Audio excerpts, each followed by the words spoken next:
I am here in Mandani Bay for one of my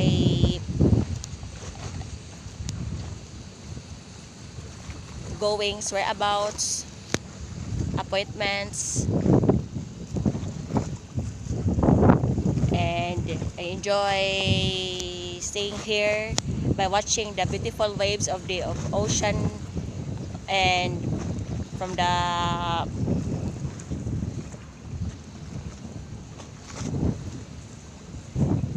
nice ambience.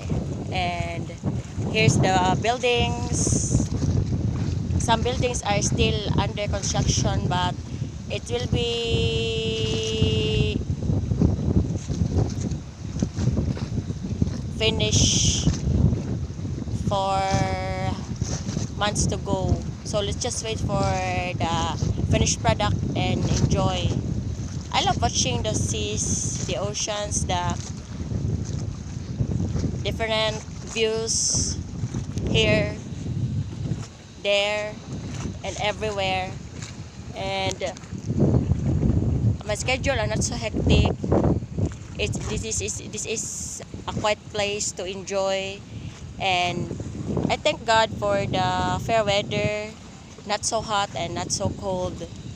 It's a fair weather, and I just suddenly appear here to enjoy and have a nice day. And there's a lot of people too. Some of the visitors are foreigners. They welcome, and me, I enjoy and have a nice day. And my time is precious and not limited. So guys, those people who did not yet come here, you can come visit Mandani Bay anytime, anywhere. Whatever time you will go here, it's still open. For I know it's 24 hours. So come visit us, visit Mandani Bay. For you will be the one who will enjoy and have a nice day.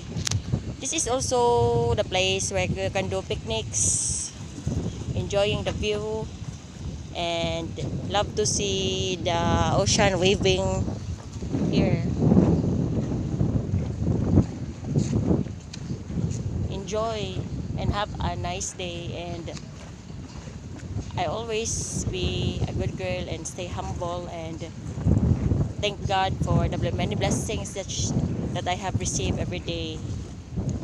So guys, thank you for listening, and thank you for watching my mini vlog.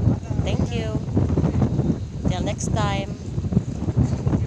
I just happened to go here to see the views, the nice ambience, the nice buildings, different structures of the buildings, different views who can be that can be seen inside the Mandani Bay, and simple and remain humble.